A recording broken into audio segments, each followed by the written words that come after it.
झूठ एवं चालाकी से कमाई हुई दौलत कुछ क्षण के लिए सुख तो दे सकती है, परंतु वह दौलत ज़्यादा समय तक किसी के पास नहीं रह पाती है।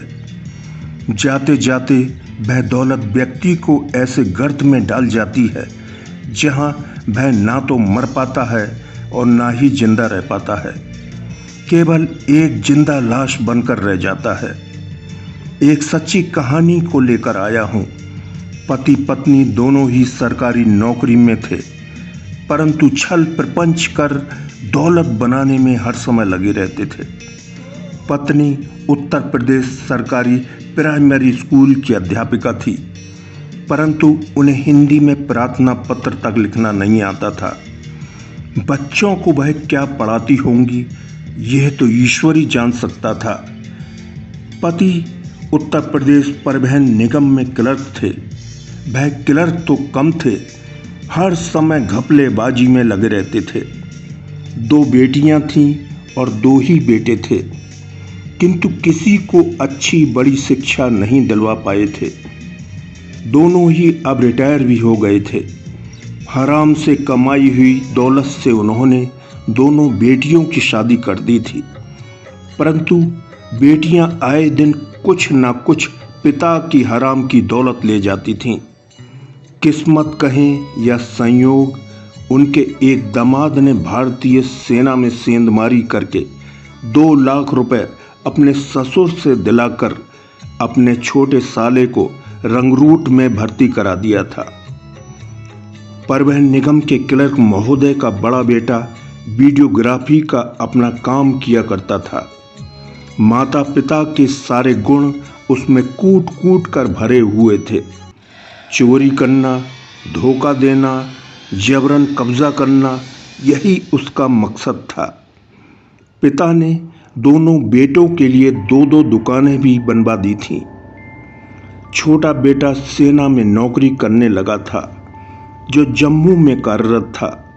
बीच बीच में घर भी आता जाता रहता था। बड़े बेटे की शादी पहले ही हो चुकी थी, जिससे उसके 3 बच्चे थे। सेना वाले लड़के की शादी पास के ही जिले की लड़की से उन्होंने कर दी थी। दोनों की जिंदगी सुकून से चल रही थी। छोटे बेटे की शादी को 4 साल बीत चुके थे, किंतु उसके कोई औलाद नहीं हुई थी। सेना में शॉर्ट कमीशन होता है, इस कारण उसका भी रिटायरमेंट भी नज़दीक आ गया था।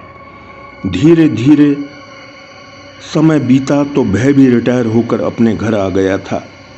उसका स्वभाव भी माता पिता से बिल्कुल मिलता जुलता था। 7 दिन वह मांस भक्षण किया करता था। संयोग से उसे एक संतान का सुख देखने को मिला था, जो ना देखने के बराबर ही था। बच्चा जब पैदा हुआ था तो उसका सिर ही नहीं बन पाया था। मनुष्य के गलत आचरण ही उसके सामने चित्रपट की भांति घूमते रहते हैं, किंतु वह अपना व्यवहार खान पान नहीं बदल पाता है। उसकी बुद्धि भ्रष्ट हो जाती है। उसने अब कुत्ता भी पालना शुरू कर दिया था। एक दिन कुत्ते ने उसे ऐसा काटा था जिसमें उसका जीवन ही चला गया था। उसकी पत्नी विधवा हो गई थी। कुछ दिनों तक परिवार के लोगों का रवैया ठीक ठाक रहा था, किंतु 1 वर्ष के भीतर ही घर में षड्यंत्र चलने शुरू हो गए थे। उसकी सास एवं जेठ नहीं चाहते थे कि वह उनके घर में रहे। कई दिनों तक उसे भूखा रखा जाता था। उसकी सास उसे बात बात पर पीटती रहती थी, जिससे वह अंदर से टूट सी गई थी। उसे पति का घर छोड़ना ही विकल्प बना था। एक दिन उसने वही कदम उठा लिया था जो हर परेशान लड़की करती है। वह अपने मायके आ गई थी। रह रहकर अपनी किस्मत को कोसती रहती थी। उसके जाने से ससुराल वाले बहुत खुश थे। उन्हें ऐसा लगता था जहान की दौलत मिल गई है। उसकी हर संपत्ति पर निरंतर कब्जा करते चले जा रहे थे। उस विधवा का मायका भी ऐसा नहीं था जो विरोध करता। एक एक करके जेठ, उसके पुत्र एवं सास ने उसके पति की संपत्ति पर प्रपंच रचकर कब्जा कर लिया था। वह सैनिक की विधवा रोते हुए यह सब निरंतर देख रही थी। कहते हैं ना, जब पाप का घड़ा भर जाता है तो एक दिन स्वतः ही वह फूट जाता है। उन लालची लोगों के साथ भी वही हुआ। सास ससुर की दर्दनाक मृत्यु हुई थी।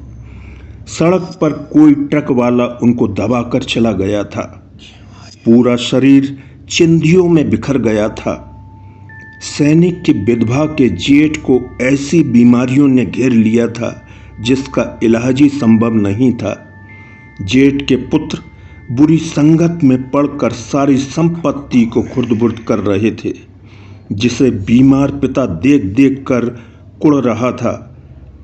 हम चालाकी धोखा देकर किसी की संपत्ति हथिया तो सकते हैं, उसका सुख कुछ क्षणों के लिए ले भी सकते हैं, किंतु जब वक्त का पहिया घूमता है, वही संपत्ति ब्याज जोड़कर हमें अपने शरीर में बीमारी बुलाकर चुकता करनी पड़ती है।